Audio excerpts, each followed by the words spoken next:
Welcome to today's Explainer. Okay, today we are diving headfirst into one of the most baffling, straight-up contradictory financial profiles on the entire stock market, SRRK Holding. By the end of this Explainer, I promise you, you're going to question everything you thought you knew about how the market values a business. We're going to break down the raw numbers, the wild history, and the massive paradox right at the heart of this company. So buckle up, because the math on this one is absolutely going to bend your mind a little bit. Just look at this staggering number, 478.46%. That is SRRK's total return over the last 3 years. I mean, pause and really think about that for a second. If you had parked $10,000 in this stock 3 years ago, you'd be sitting on nearly $58,000 today. In a market where, a 10 or 15% annual return is considered a massive victory, a nearly 500% run over 36 months is the exact kind of explosive profitability that literally every single investor dreams of finding. But here is where the plot thickens. When we see a stock rocketing upward like a spaceship, our brains naturally make an assumption, right? We figure, hey, they must have just launched a revolutionary product. They must be dominating their sector, crushing the competition, and raking in billions of dollars in sales. You expect to see factories running at full capacity and cash registers ringing off the hook. So how exactly does a stock return over 400% in just 3 years while generating exactly this? Zero. Literally $0 in trailing 12 months revenue. Not $1 million, not $1,000, zero. The company hasn't made a single cent in sales over the last year. Actually, if you look at their 3-year and 5-year revenue compound annual growth rates, they're also sitting at a totally flat 0%.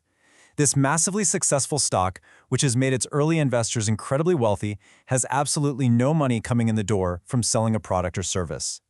So, this brings us to the SRRK paradox, unpacking the stock performance. To really understand how this pre-revenue stock behaves out in the wild open market, we've got to look at its historical journey.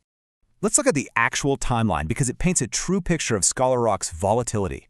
It is an absolute roller coaster. In 2020, the stock exploded with a 268% gain. Incredible, right? But then, watch out. In 2021, it lost nearly half its value, dropping 48%. And the bleeding didn't stop there. It continued into 2022 with a brutal 63% crash. But then, the pendulum violently swung right back the other way.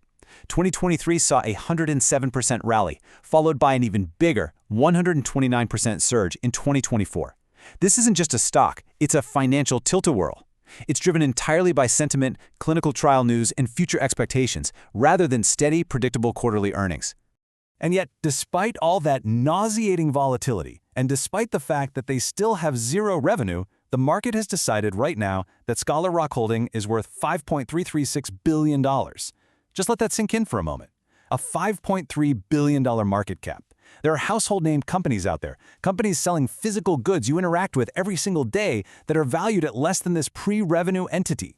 The market is making a multi-billion-dollar bet on this company. The bottom line? Zero.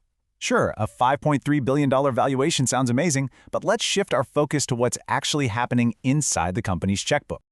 The harsh reality of a zero-revenue company is pretty stark. Notice how that revenue bar is completely flat? It's totally overshadowed by a trailing 12 months free cash flow of negative $300.6 million, and their net income? Even worse, sitting at negative $377.9 million.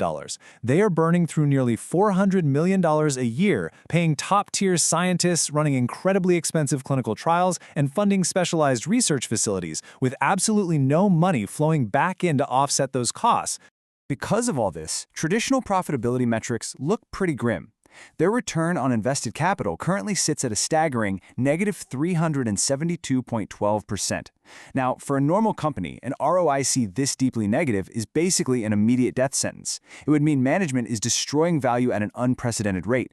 But here's the catch. SRRK is in a pure research and development phase. Traditional profitability metrics just break down here. You simply cannot measure the return on a product that hasn't even been approved for sale yet. Surviving the cash burn. It really begs the logical next question.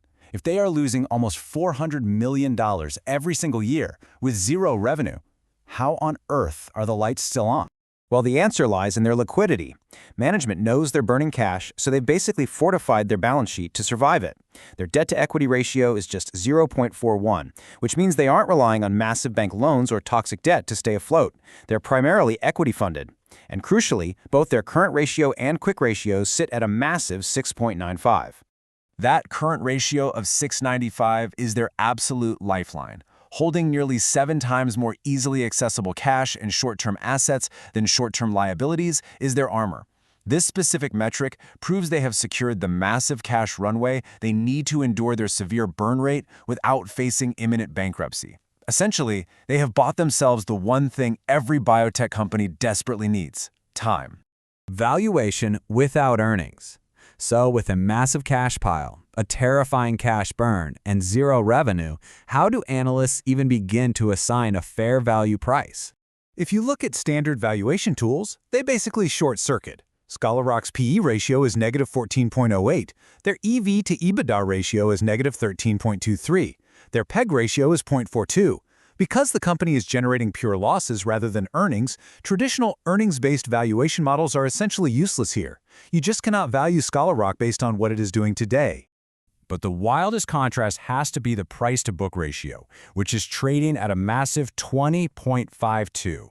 To put that into perspective, in a landscape where value investors generally look for a PB under 3.0 to consider a stock fairly priced, this huge gap perfectly illustrates our core theme.